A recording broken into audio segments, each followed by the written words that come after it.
Hello everyone. तो इस part के स्टार्टिंग में हम देखते हैं कि हुआ जू से सॉरी बोल के उसे सोफे पे धक्का ही दे देती है एंड देन उसके फीट को प्रेस करते हुए एक टेक्निक का उसे बताती है कि अगर इस तरह करने से तुम्हें पेन फील हुई तो इसका मतलब तुम्हें वाकई में स्टमक का बहुत बड़ा मसला है। अब उसे बहुत ज़्यादा दर्द तो हो रही थी पर खुद के जज्बात को काबू में करके कहता है कि मैं तो बिल्कुल नॉर्मल ही फील कर रहा हूँ। ये हैरान कि ऐसे कैसे हो सकता है। बाहर एम्प्लॉयज़ भी अब उसकी चीखों की आवाज़ें सुन के बहुत ही ज़्यादा सरप्राइज हो रही होती हैं। इस बेचारे की हालत काफ़ी ख़राब हो गई थी। ग्रैंडपा जब जू को वीडियो कॉल करते हैं तो उनके सामने इसे अब कड़वी मेडिसिन पीने के साथ साथ स्माइल भी करनी पड़ती है। श्याओ तो आज मॉर्निंग वाले इंसिडेंट को लेके जू पे काफ़ी हंसती है। वेल उसे तो उसमें कोई भी खराबी नहीं लगी थी कि वो अगर तुम्हारा ख्याल रख रही है तो अच्छी बात है। पर ये अभी अपनी हेल्थ की जगह काम को ही अपना टाइम देना चाहता था कि अंकल आंट को पहले ही मेरी हर बात में मिस्टेक्स निकालनी ही आती हैं। अब तभी ऊपर से उसे बताया जाता है कि मिस्टर जाहू ऑफिस आए हैं तो वो अब उनसे अपोलोजाइज करने पहुंचा हुआ था कि कल हुआ को आपके साथ ऐसा नहीं करना चाहिए था। वो तो उल्टा यहाँ पे इसी हुआ को थैंक्स ही कहने आए थे कि उसकी वजह से मेरी बैक पेन ख़त्म हो चुकी है। जो काम डॉक्टर्स नहीं कर पा रहे थे वो तो छोटी सी डॉक्टर नहीं कर दिया।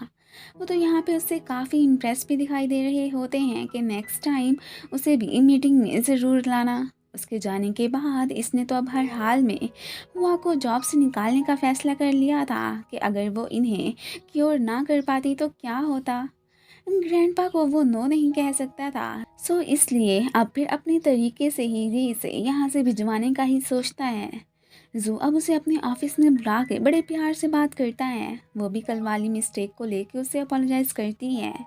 जू उससे फिर टू द पॉइंट बात करता है कि ये जो तुम्हारी मेडिकल स्किल्स है ना उनका बेहतर यूज़ करने का मेरे पास एक तरीका है। वो उसे एक फेमस कॉलेज का बताने लगता है कि अगर तुमने वहाँ का टेस्ट पास कर लिया तो तुम उनके रिसर्च इंस्टीट्यूट को ज्वाइन कर पाओगी। क्या ख्याल है तुम्हारा। पहले तो वो खुश हो जाती है फिर तभी वो फिर मना कर देती है कि मैं अपना टारगेट ख़त्म किए बगैर भला यहाँ से कैसे जा सकती हूँ। पहले भी ग्रैंडपा के मेरे ऊपर बहुत सारे एहसानात हैं, मैं उनका ऑर्डर नहीं टाल सकती। उसे अब लगने लगा था कि ये जानबूझ के मुझे यहाँ से निकालने के चक्कर में है। अब बात नहीं बनी थी तो जू फिर उसे दो ऑप्शंस देता है, या तो मेरे एक्सपेंसिव सूट को ख़राब करने के पैसे निकालो जो कि बहुत ज़्यादा थे, या फिर यूनिवर्सिटी फॉर्म फिल करो। इसने तो अब उस बेचारी को बहुत बुरे तरीके से फंसा ही दिया था। वेल वो भी सोच समझ कर यही कहती है कि मैं कोशिश करूँगी कि तुम्हारे पैसे जल्दी वापस कर दूँ। इस बात पे जू को गुस्सा आ जाता है एंड दोनों का आर्ग्यूमेंट स्टार्ट हो चुका था। इसी दौरान तो उसका बाजू भी निकल जाता है तो ये फिर हंसने लगी थी कि देखा ना कि तुम में कैल्शियम की कितनी कमी है। वेल वो तो अब फिर यहाँ पर बेहोश ही हो जाता है। जब उसकी आंख खुलती है तो उसके सामने श्याओ बैठी थी। वो इसे बताती है कि तुम्हें हॉस्पिटल पहुंचाने से पहले ही हुआ ने तुम्हारी बोन्स सेट कर दी थी। वो इधर नहीं थी तो इसलिए ये जल्दी से वहाँ से जाने का सोचता है और साथ में ये भी कि मैं तो अब इसे पुलिस के हवाले ही कर दूंगा कि उसने मेरा ये हाल किया है।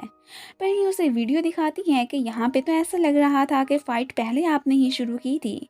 अब ये देख के वो तो एकदम शॉक में ही रह जाता है कि वो इसे चेयर पे बिठा के पूरे स्टाफ के सामने ही बाहर गाड़ी तक लेके गई थी।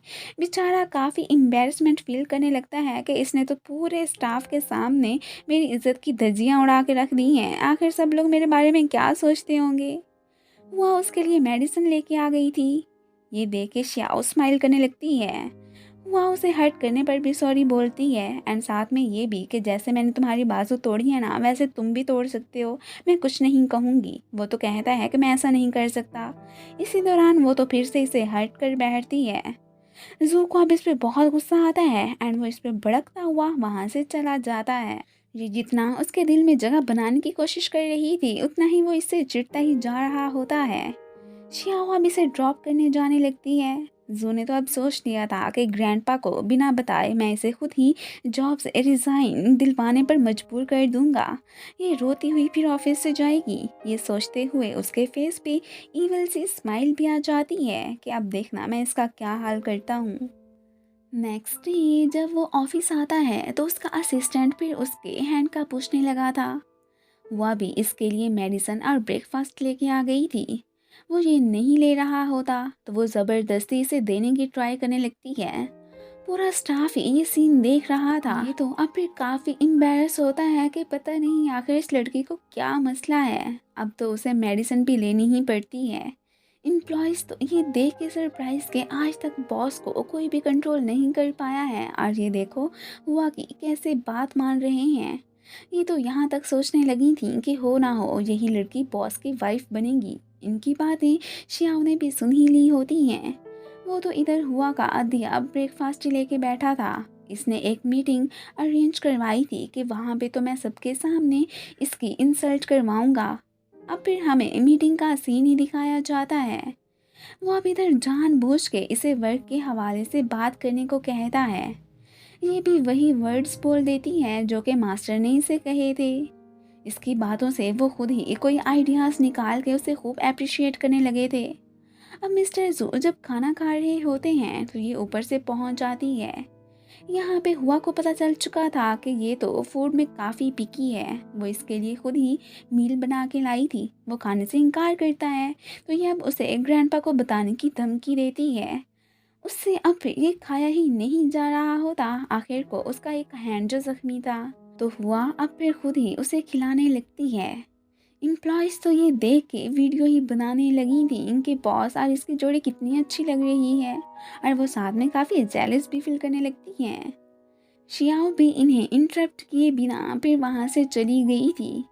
ये अब थोड़ी सी वॉक के लिए इसे बाहर ही ले आती है एंड एक प्लेस पे ले जाके उसे अब डेली ऐसे ही नेचर को एंजॉय करने का मशवरा देती है कि यही तुम्हारे लिए बेहतर होगा। इस तरह तुम बहुत जल्दी ठीक हो जाओगे।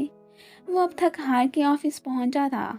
वो अब यहाँ पे आके उसे बताता है कि मीटिंग में तुम्हारे इंस्पायरेशनल वर्ड्स को सुन के सब लोगों ने तुम्हारी तारीफ नहीं की थी, बल्कि उन्होंने ये सब मुझे खुश करने के लिए ही कहा था। ये सुन के वो तो फिर एकदम सरप्राइज रह जाती है। एंड इसी के साथ ही ये पार्ट ख़त्म हो जाता है। Thanks for watching. And guys, अगर आप लोगों को मेरी वीडियो अच्छी लगती है तो प्लीज़ इसे लाइक भी कर दिया करें। Thank you.